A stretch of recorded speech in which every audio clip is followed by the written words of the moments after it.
This week, a reform, a new army, and a new ally.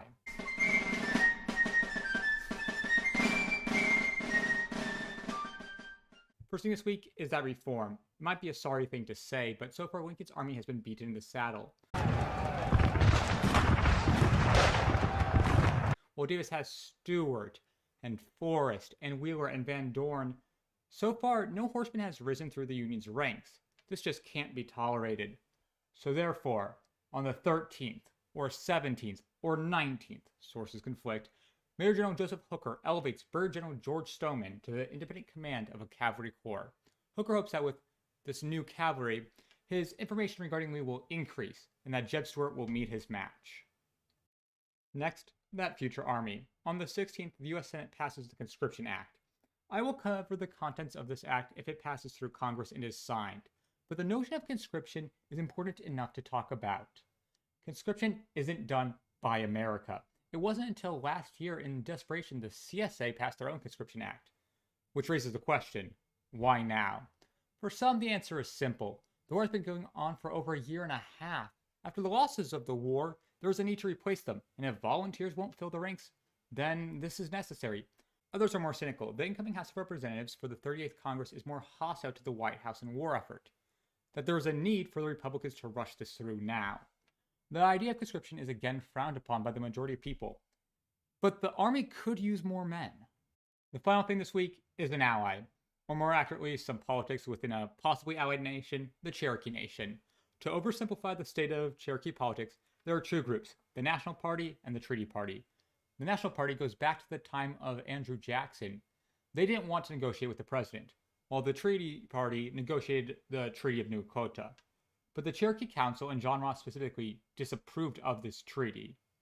Some say the majority of the Treaty Party was assassinated because of the council, and only Stand Watie of the group remained. These are the two leaders of the factions, John Ross and Stand Watie. John Ross in 1861 wanted to remain neutral, but the council wanted to side with the Confederacy, as did Stand Watie. Ross, to keep unity, agreed with the new treaty. He soon regretted it. Stand Watie joined the Confederacy as a general, and the Cherokee itself descended into civil war.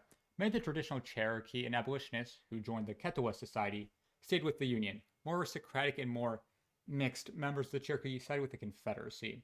Ross was chased from the Indian Territory, and Stand Watie purged the nation of Ross's followers, with many fleeing to Kansas and some being put to the sword.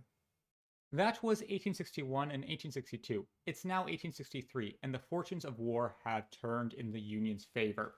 Ross's faction has gained further support, and the National Council, dominated by the National Party, is back in Cherokee lands.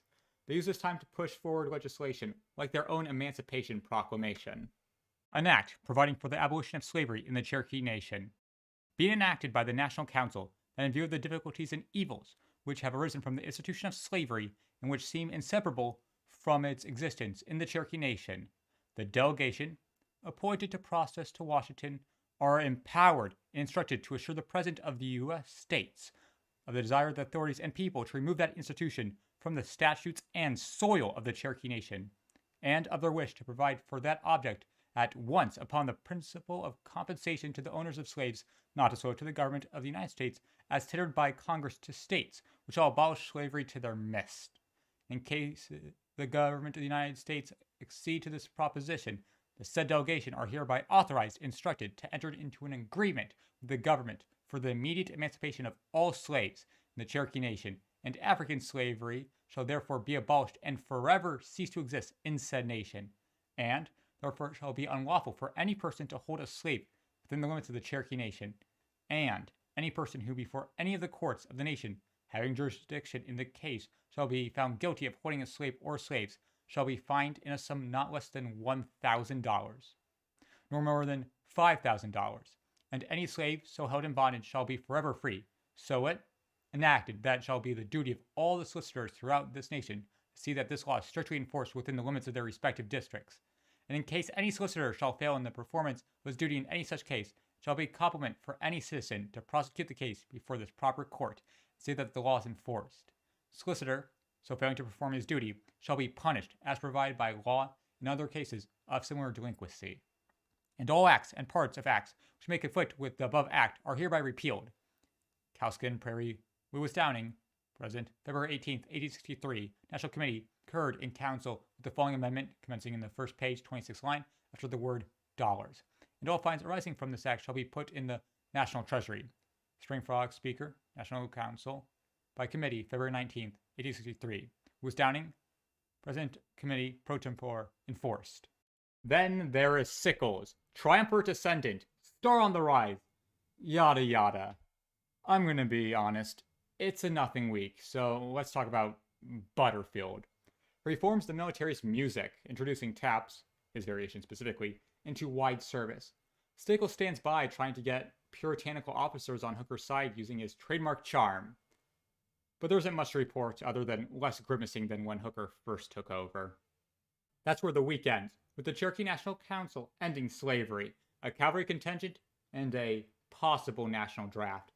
The war has hit a downturn since early January, but both sides are preparing themselves for the post-winter thaw and the culmination of the conflict.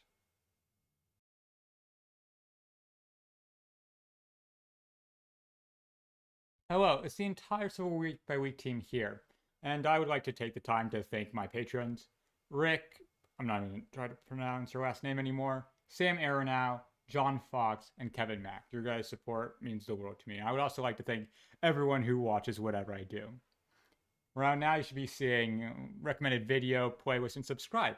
And I would recommend anyone to watch more of this so you can try to understand my gobbledygook. And if you haven't subscribed, please do, and join me next week as we see how the war continues.